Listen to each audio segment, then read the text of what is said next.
If you've been backing Star Citizen a while, you already know the drill. CIG drops a shiny new ship in the pledge store, everyone loses their mind, and then bam, it gets nerfed into balance within a patch or two. This cycle's been running longer than some MMOs, and somehow we never learn. But hey, 800 million later, it's clear their model works. They know exactly how to push our buttons. The Anvil Asgard is no exception. One look at it and your pulse jumps. That's no accident. It's designed to look good. The Asgard and its other sibling, the Valkyrie, are unmistakably modern takes on the iconic dropship Bishop Blue and Aliens. Yes, Aliens the second one, the best one. Fight me. But if you're more of a military hardware nerd, it's got V-22 Osprey energy all over it. You may not consciously make the connection, but your brain probably did. And as the theory goes, the world ended in 1999, and we've been recycling designs ever since. I believe it, and clearly CIG does too. CIG are absolute pros at crafting ships that trigger your nostalgia without stepping on copyright landmines. Scorpius? Everyone says X-Wing at first glance. Unless you're a Babylon 5 fan, then it's clearly a Star Fury. The Guardian? TIE Avenger from TIE Fighter and Andor. Slap some red paint on it, and you've got a Royal Guard TIE Interceptor from Star Wars Galaxies. Hell, from some angles, it's just a Gunstar from The Last Starfighter. And that's what makes Star Citizen glorious. It's IP agnostic. I've always thought that the best games can work with any skin. Take XCOM 2 for example. I played as a total conversion to Star Wars on my channel, and it's amazing in that sense. Star Citizen is the type of game where you can just see it working in any of the known space IPs. So when the Asgard makes you think subconsciously about the best alien movie made, or one of the coolest helicopters in existence, you're already halfway to loving it. That's why I tried to go into this review with a cool head. Objective, rational. Figured I'd fly it a bit, give it a fair shake, and then probably upgrade the ship afterwards. After all, a tank-focused dropship doesn't exactly fit into my long-term fleet strategy. And at $325 war bond, the price is insane. I wanted to be critical. And then I looked at the specs.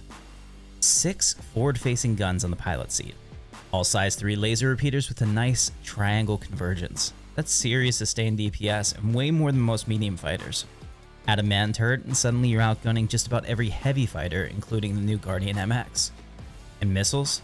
Oh yeah, 16 size 3s. That's bomber level payload. When Death of the Spaceman hits the verse and dying has real meaning, you won't be nursing those missiles due to their cost. You'll be unleashing hell at your enemies. Like Maximus Decimus Meridius, commander of the armies of the North, general of the Felix Legions, loyal servant to the true Emperor Marcus Aurelius. Sorry, I got carried away. I just love that movie. Now, it's not without flaws. The top of the ship is completely blind. There's no turret arc coverage. It means a skilled Gladius pilot on your 6 will chew you up, but there aren't many ships that can't say the same. It's a big target too, not exactly agile. That's the trade-off you make for flying multi-crew and getting multi-role gameplay in return. Most ships in this category, they have similar weaknesses.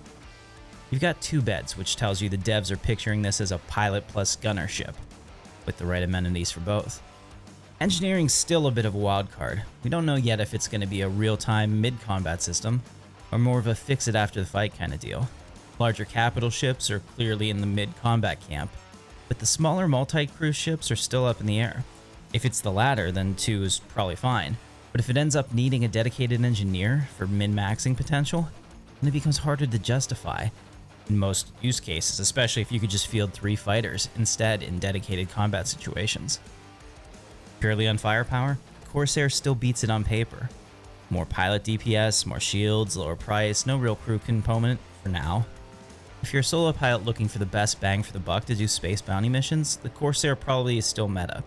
But for everyone else, the Asgard's got a hell of a case. You don't lose missile access when flying solo, and engineering doesn't exist yet, so you're not at a disadvantage for crewing it alone.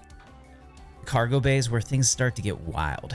It's built to haul tanks, so of course it can fit an Ursa or 2, but it also handles ships, from Snubs up to the C8 Pisces. That opens the door to medbed vehicles like the Ursa Medevac or C8 Rescue, giving you your own portable respawn point. And with the new ability to quantum travel to your own unmanned ships, the Asgard becomes a full-on mobile base. And man, I love that. When you watched Star Trek and saw an episode with a runabout, you knew they were getting stranded on a planet. That little ship was the writer's favorite isolation tool. I want that same experience, leaving my ship in orbit, hopping into the runabout, I mean C8 Pisces, you got me again CIG, and then heading down to the surface to complete the mission. Yeah, I could do that with my Polaris, but let's be honest. That ship comes with baggage, literal and figurative. The Polaris. And with the ground gameplay getting a huge push in 4.2, like those ASD facilities and the radiation storms that disable flying now, the Asgard suddenly has a defined role. Take a squad, load up some ground vehicles, and deploy. The Asgard's a mission starter in hostile territory. And if that was all it could do, it couldn't justify its price, but it's not a one-trick pony. Cargo-wise, it can hold 180 SCU. On paper. You'll never get 180 SCU in their running hauling contracts. You can see the layout grid in this image. Credit to Iraq on Spectrum. You get essentially 128 SCU of usable space with some extra if you have some smaller boxes.